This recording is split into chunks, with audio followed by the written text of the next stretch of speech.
why I never had kids. That might be one of the coolest things that's ever happened to me, but don't ever do that again. Peter, you're struggling to have everything you want while the world tries to make you choose.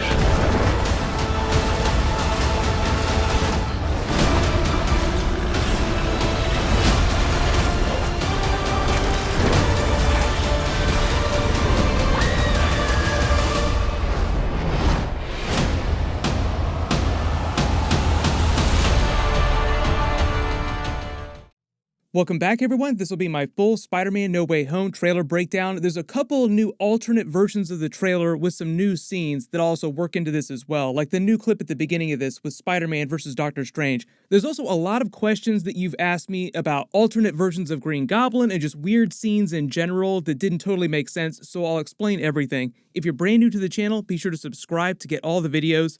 I'm doing a giveaway for IMAX tickets for the movie. All you have to do to enter is just be a subscriber and leave your favorite Easter egg from the trailer on the video. I'm sure you've all watched the trailer a billion times, but since Sony dropped the trailer, there have been a couple alternate versions of the trailer that have dropped on international accounts with different footage.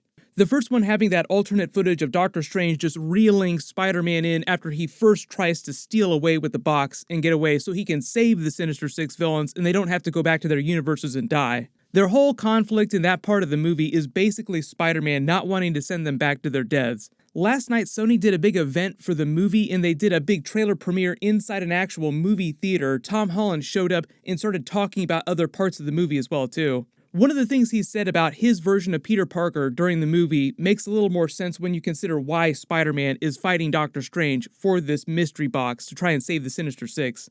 Spider-Man's biggest superpower is Peter Parker, and that's because of his humility. That's what sets him apart from the rest, is that he's unable to not do the right thing. And for me, as an actor, bringing that to life has been so fun, because it's sometimes incredibly frustrating. Sometimes I read these scripts or I perform these scenes, and I just want Peter Parker to be selfish, just one time. Because he always puts everybody else first, and therefore he kind of shits on himself. So what he's basically saying is that he's going to do the right thing no matter what, even if it puts him at odds with Doctor Strange, which is how they come to this impasse at this part of the film. But it's a bit of a misdirect. It's not like Doctor Strange is going to be a villain to Spider-Man inside the Spider-Man movie. It's just about him trying to find the best way to fix this problem, whereas Doctor Strange doesn't care so much. He doesn't have a problem making that moral choice, like, well, they were supposed to die originally, so we're just fixing things so that they happen the way that they were supposed to happen, even if it's a very grim ending for their characters. They also released another alternate scene of Doctor Strange. We started getting some visitors. Based on the context, it sounds like that's happening right after Spider-Man messes up their spell, and Doctor Strange senses immediately that they're going to quote-unquote have some visitors, and that's a reference to the Sinister Six characters coming from the Tobey Maguire Spider-Man movies and the Andrew Garfield Amazing Spider-Man movies. And then he sets them on their very Scooby-Doo task, literally calling them the Scooby Gang. I also tried to work in the Brazil edit of the trailer to the beginning of this video too, if you didn't see that version of the trailer that everyone was talking about, because it seems like the Lizard is getting punched by nothing in the middle of this fight. Like, clearly it seems like there's another version of Spider-Man during this fight, if not two other versions for Tobey Maguire and Andrew Garfield's Spider-Man. He moves right there! Coincidence? I think not!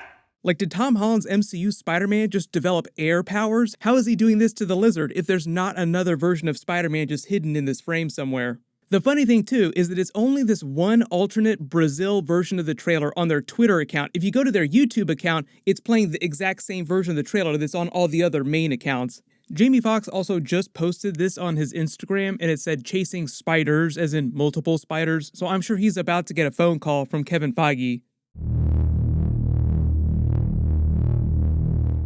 That a lot of you've also asked about this weird scene here when Spider-Man is ducking through all the scaffolding and the Statue of Liberty fight. Some people think that this is an alternate version of Spider-Man, like either Tobey Maguire or Andrew Garfield, and it's just been photoshopped to look like Tom Holland's Spider-Man, like they just reskinned him a little bit to be Tom Holland's Spider-Man, but really it's another version of Spider-Man. And it's all because of the eyes. This is what the eyes, the irises, look like on the advanced suit. They're the same eyes that he's had on all of his other Spider-Man costumes in the MCU. But in this scene, the eyes look completely different, so people just think that they tried to cover up another version of Spider-Man by reskinning him, but they forgot to cover up the face. You can argue in the comments whether or not you think this is actually a thing, or if you think this is still just Tom Holland's Spider-Man. Some of you have also asked about the Andrew Garfield Easter egg during the Gwen Stacy scene. Like, yes, the scene itself is an Andrew Garfield Amazing Spider-Man 2 Easter egg for the Gwen Stacy death scene. The dialogue in the trailer where Tom Holland says, "I can't save everyone."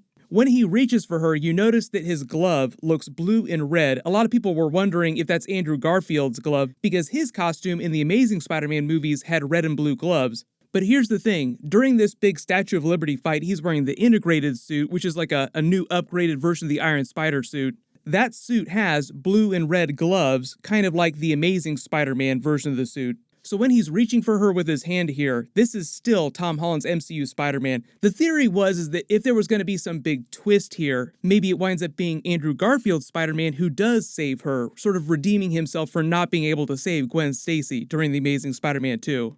But one of the other biggest questions I saw in my trailer reaction video yesterday was about this scene of the Green Goblin. A lot of you thought that this was like a second version of the Green Goblin, like is there two versions of Green Goblin in the movie? So just to be clear, there's only one version of Green Goblin in the film. It's Willem Dafoe's Green Goblin from the first Tobey Maguire Spider-Man movie. You can see pretty clearly that they just tuned his costume up a little bit with the modern special effects, but it's the same basic costume that he wore in that first movie. But later in this scene at night, when he's flying towards the frame on his glider, he just isn't wearing his helmet, he's wearing goggles instead, and they're kind of like the goggles that the Harry Osborn Green Goblin wore in Spider-Man 3. So that's why a lot of people were confused, because it's kind of blurry, it's at night, you can't clearly see that it's Willem Dafoe, but it is meant to be Willem Dafoe's Green Goblin. He's just wearing goggles and not wearing the mask. They're not bringing James Franco's Green Goblin back or anything like that.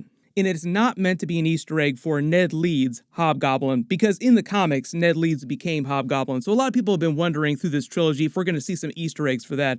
There is a really questionable Ned Leeds scene in this big action sequence that I'll talk about later in the video. Green Goblin's speech to Spider-Man in the trailer about the world trying to force him to choose who he's supposed to be is meant to be a big callback to his speech in the first Tobey Maguire Spider-Man movie when he gave similar advice to Tobey Maguire's Spider-Man, saying, "We are who we choose to be." You're struggling to have everything you want while the world tries to make you choose. We are who we choose to be. Now choose! The truth of that is that Tom Holland, Tobey Maguire Spider-Man, even Andrew Garfield Spider-Man, all get to be the ones to decide their own fate, who they get to be. They don't have to let the world choose that for them.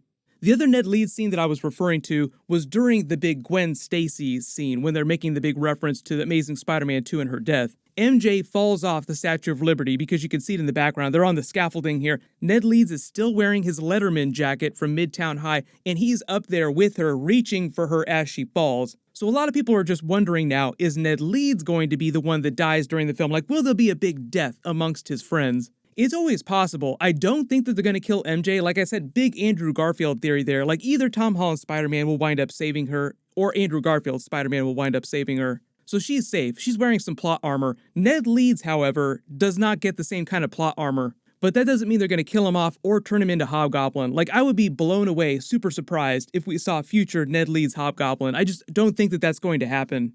But talking about the other footage, so when Spider-Man and MJ are at the top of the bridge here, it seems like they're on the Queensboro Bridge and he's trying to take her home during this larger fight where he's running from the New York City Police Department. Like, they're web-slinging through the city past all these billboards with J. Jonah Jameson yelling about Spider-Man.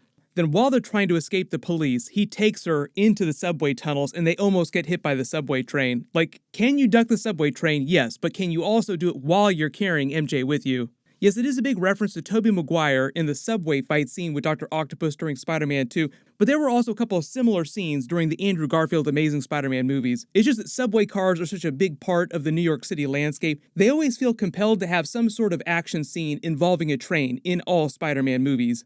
But the whole idea is that eventually he does make it back home, but then the police finally start showing up to everyone's houses in Queens, so he finally gets hauled in for questioning about all of Mysterio's drones, the video. Still seems like it's pretty early in the movie, and then that's when he gets the idea to go to Doctor Strange for the spell. I've already talked about the Easter eggs for the spell itself. It is a big Mephisto One More Day comic book storyline Easter egg. But then because of this new trailer footage, we know that Spider-Man legit messes up the spell. Like, while it's happening, maybe we can make it so that a couple people remember everything. And Doctor Strange is trying to tell him while this is happening, stop messing with this. That's not how it works. Everyone has to forget about you.